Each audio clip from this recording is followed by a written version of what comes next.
생산과 소비 브로그 시작하겠습니다. 윤석열 정부 시기 더불어민주당의 극단적인 정치가 시행되었죠. 유례가 없는 극단적인 정치였죠. 그와 같은 정치가 시행된 원인이 있다는 거예요. 이전에는 없었죠.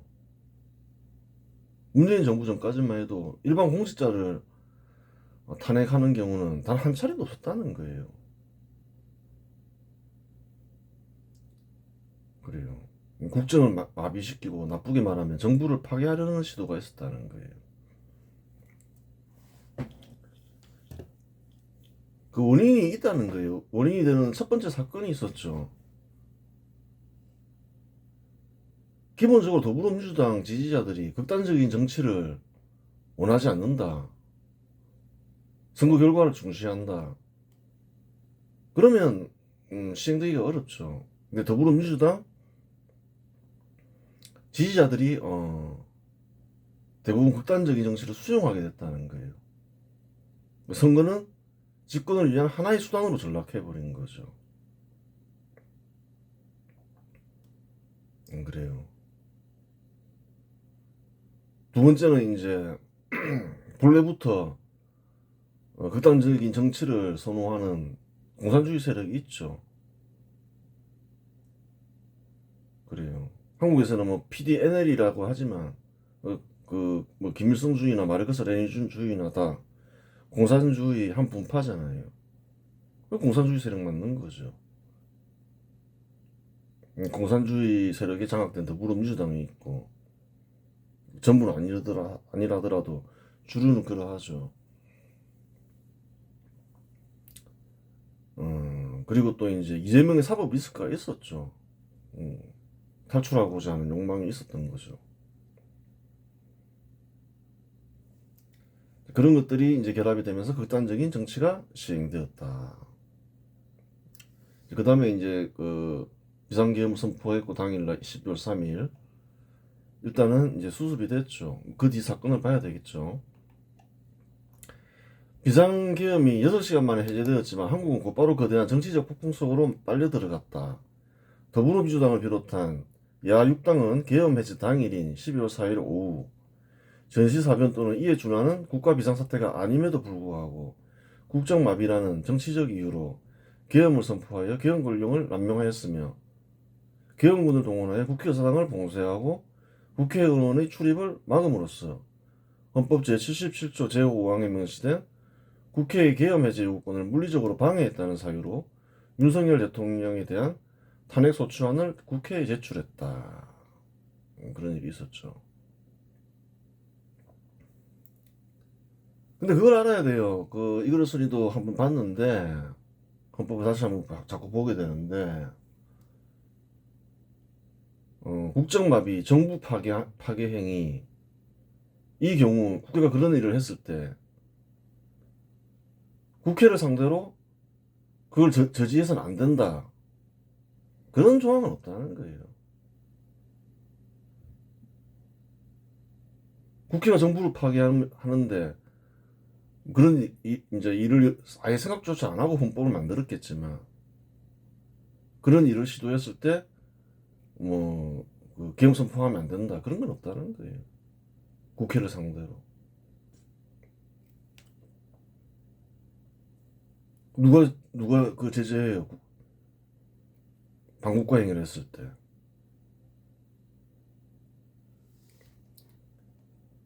사유에는 윤석열이 비상계엄 선포가 내란죄에 해당한다는 점이 포함되어 있었다. 소추안 결론에는 가치 외교라는 미명하에 지정학적 균형을 도외시한 채 북한과 중국, 러시아를 적대시하고 일본 중심을 기이한 외교 정책을 고수했다는 말이 포함되어 스스로 종북, 친중공, 친대륙파 반일임을 선포했다. 이상한 주장을 한 거죠.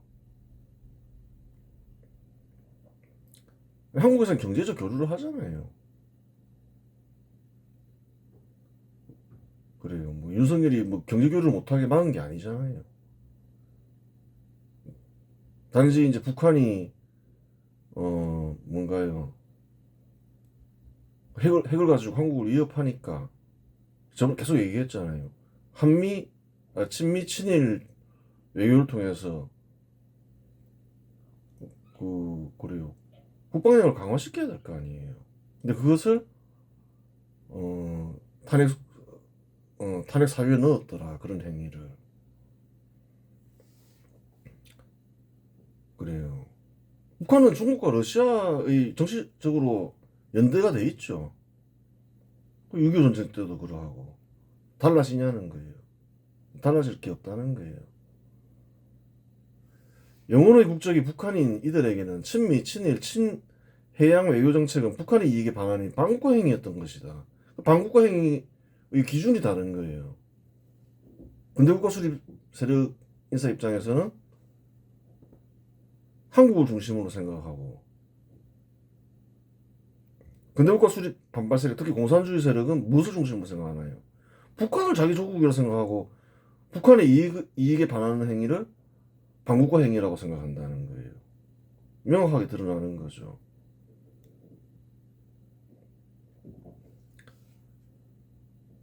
탄핵 소추안이 처음 발의되었을 때 국민의힘 내부에서 탄핵을 찬성하는 이는 아무도 없었다. 처음엔 찬성하는 이들이 없었다는 거예요. 국민의힘 내부에서.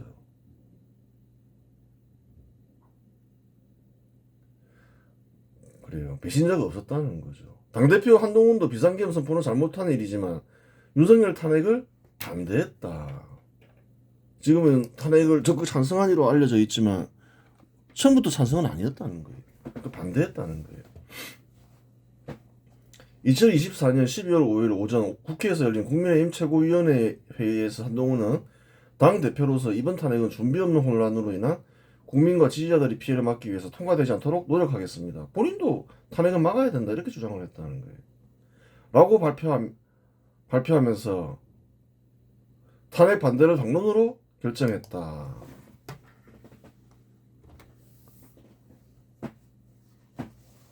그때 이제 탄핵 그 시기에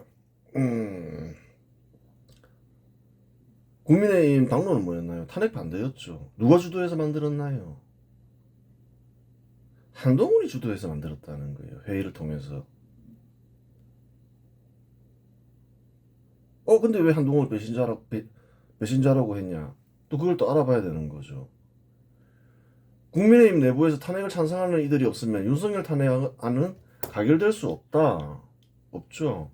탄핵 소추안이 가결되기 위해서는 최소 200석이 필요한데 야 6당 의석수를 다 합쳐도 192석으로 8석이 부족했기 때문이다. 윤석열의 비상계엄 사태는 해프닝으로 끝날 것처럼 보였다.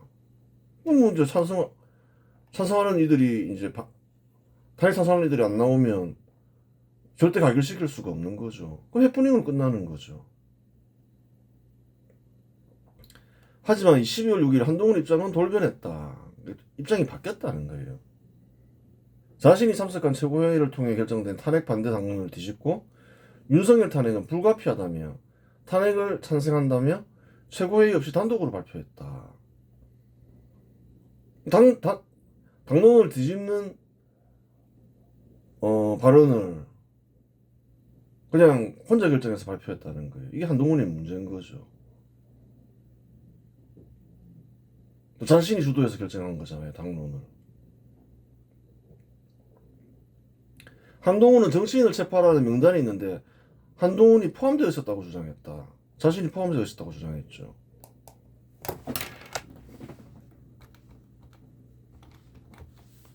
한동훈은 누구로부터 그와 같은 정보를 전달받았는지 밝히지 않았다. 지금도 밝혀지지 않았죠. 체포 명단이 있다면 체포 명단을 작성하라고 지시할 수 있는 사람은 윤석열과 국방부 장관 김용현 외에는 없는데 둘 다 그런 지시를 한 적이 없다고 주장하고 있다. 지금 그렇게 주장하고 있죠. 그런 지시 한 적 없다고. 한동훈의 가장 큰 문제는 깜짝 놀랄 만한 일이 있으면 회의를 열고 어떻게 된 일인지 알아본 뒤 상의를 해야 하는데 모든 절차를 무시하고 독단적으로 결정하고 단독으로 행동한다는 점이다. 당론을 뒤집는다. 당론을 정하는 것보다 더 심각한 일이죠. 회의를 해야 될 거 아니에요. 당대표가 자기가 주도해서 만든 당론을 자기가 뒤집어서 행동한다면 그거는 상식 밖의 일인 거잖아요. 실상 체포 명단이 있고 없고는 중요한 문제가 아니다. 윤석열이 체포 명단을 지시했다고 하더라도 한동훈이 탄핵 반대에 앞장서 탄핵을 막아냈으면 윤석열은 한동훈을 고맙게 생각했을 것이며 근대국가 수립 세력의 대표자로 우뚝 섰을 것이기 때문이다. 사실은 뭐 그런 명단이 있었든 없었든 특별하게 뭐 그 영향을 미치는 요인이 아니라는 거예요. 이미 지난 일이잖아요. 그래요. 한동훈이 당론을 무시하고 탄핵 찬성을 주장하자 국민의힘은 분열되었다. 그 분열되겠죠. 당 대표가 나서서 이제 찬성을 주장해버리니까. 그 전까지는 단일 대우가 형성됐는데 일단 당론이 결정되면서 당대표 한동훈은 위헌적 계엄으로 인한 국민적 상처를 치유하기 위해 대통령의 직무정지가 불가피하다며 탄핵 찬성 기류에 힘을 실었다. 반면에 추경호 원내대표를 중심으로 한 절대다수 의원들은 탄핵을 반대했다.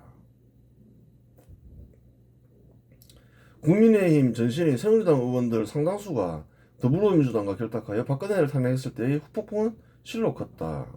반대하는 이유가 있었던 거죠. 당은 4분 5일되어 분당되었고, 그렇죠. 지지 세력 역시 분열되었다. 분열된 지지 세력이 결집하는 데에만 약 3년이라는 긴 시간이 걸렸다. 그건 사실이죠, 뭐. 40% 육박하는 근대 국가 수립 세력이 현존함에도 불구하고 2017년 5월에 치러진 대통령 선거에서 국민의힘 전신인 자유한국당은 24.03%를 득표했다. 그렇죠. 분열돼 버리면서 약 3년이 지난 2020년 6월 국회의원 선거에 이르러서야 41.15%를 득표했다. 그 결집하는 데에만 3년이 걸렸다는 거예요. 후유증이 굉장히 컸죠. 또한 탄핵의 후폭풍은 전 정부와 야당 탄압으로 이어졌다. 굉장히 심한 탄압이 있었죠. 적폐청산이라는 명목으로 이어진 수사로 기소된 박근혜 정부 인사와 새누리당 관계자 수는 200명이 넘었고 구속된 인원도 100명이 넘었다. 그랬죠. 또한 인민재판을 위한 사법부 3주 작전이 전개되며 100명에 이르는 전현직 판사들이 수사받았다. 그런 일도 있었다는 거예요. 다 사실로 만들어야 되니까. 가짜뉴스로 넘쳐났잖아요. 대부분 다 거짓말일 텐데. 인민재판을 안 할 수가 없는 거죠. 또한 당은 대통령 탄핵을 막아내지 못한 무능한 정당으로 전락하여 당 소속 인사들 중 근대국가 수립 대표 인사로 부상하는 인물은 실종됐죠. 무능한 정당으로 전락돼 버린 거죠. 그러면서 이제 윤석열이 투쟁한 이렇게 윤석열의 어떤 그래요 문재인 정부가 맞섰죠. 그러면서 뜬 거죠. 더구나 김무성이나 유승민과 같은 탄핵에 앞장섰던 인사들은 배신자의 굴레에서 정치적 영향력을 완전히 상실했다. 이러한 부작용을 경험상으로 잘 알기에 경험 있는 절대다수의 의원들은 탄핵을 반대했던 것이다. 그 폭풍을 잘 아는 거죠. 그 부작용을. 어떤 일이 일어나는지.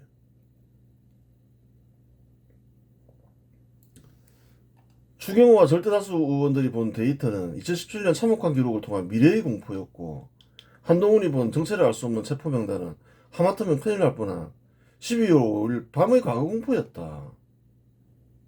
그렇잖아요. 과거에 집착할 이유가 뭐였어요? 사실 이건 아니고. 미래의 공포가 중요하지. 사라진 공포 같은 건 의미가 없는 거죠. 또 공산주의 세력이 바로 했군이라고 생각한 이거를 쓰니는 우파를 대변한다고 생각하는 언론사들 조중동의 입장과 우파 유튜버들이 반응을 살펴보았다. 모두 어쩔 수 없다. 윤석열은 탄핵은 불가피하다라는 주장 외에는 없었다. 이걸 쓰니 또 한번 이것저것 살펴봤겠죠. 이거 박근혜 때하고 비슷하게 전개되겠는데? 그렇게 생각하면서 조선일보 12월 4일 윤 대통령 돌아왔으면 다리를 건넜다. 국가와 보수에 대한 뭐 자해행위다, 뭐 배신행위다, 뭐 이런 말이죠. 중앙일보 물러나야 한다. 12월 4일 동아일보 더 이상 옹호할 수 없다. 쫓아내자 이 말이죠. 어벤져스 전략회의 신혜식, 이현종 이런 사람들이 하는 모양이죠. 이제는 뭐 포스트 윤석열을 고민해야 할 때 이제 쫓아내야 된다 말이죠. 뭐 윤석열은 아웃이고 성창경 TV 탄핵은 피할 수 없는 현실이 되어가고 있다. 탄핵해야 된다 말이죠. 그 뒤에는 또 바뀌었을 수 있는데 뭐 그 뒤에는 자세히 확인해 본 적이 없어요. 어떻게 반응했는지. 하여튼 다 그랬다는 거예요. 혹시 반대의 입장이 있었을 수도 있겠지만 확인되지 않았다. 나라도 나서야겠고 그때는 너무 늦게 나서긴 했지 라고 생각한 이거를 써니는 이제 12월 6일부터 암암리 활동을 다시 시작했다. 그런 적이 있었죠.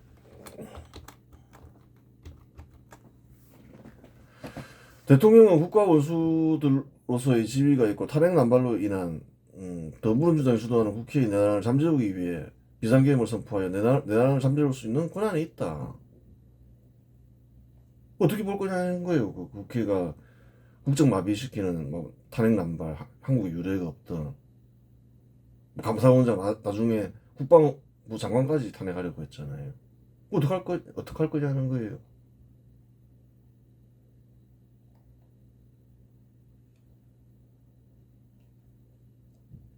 그래요.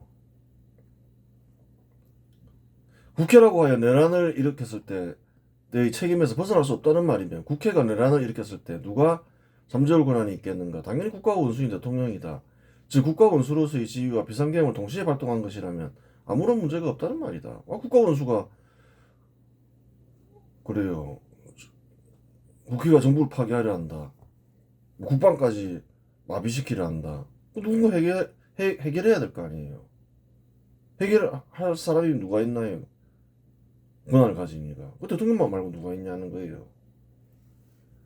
더불어민주당이 대혼란을 야기할 수 있는 탄핵을 남발하여 내란을 일으켰으니 윤석열 대통령이 내란을 잠재우기 위해 비상계엄을 선포할 수 있다는 말이다. 써놨다는 거예요. 거짓말하는 게 아니라는 거예요. 12월 6일 19시 17분에 써놨잖아요. 그리고 권한이 있다 이러면서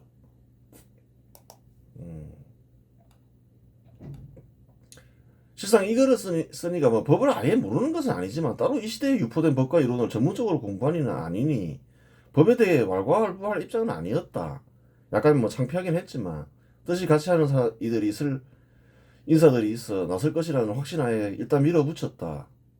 뭐 윤석열이 노선은 모른다. 실상 뭐 그런 것은 알 필요도 없었다.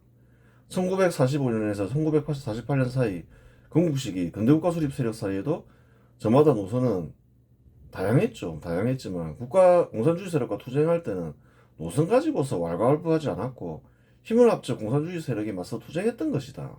생각해보라는 거예요. 한국이 어떻게 건국되었는지.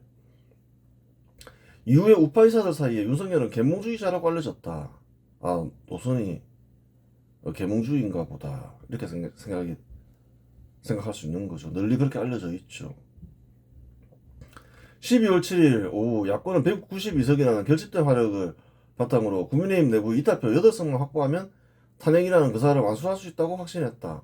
한동훈이 탄핵 찬성의 깃발을 들었고 우파 여론조차 탄핵 찬성으로 기우니 8표는 손쉽게 얻을 수 있을 것이라고 확신했던 것이다. 그래요. 그렇죠. 분위기가 전체가 그러니까.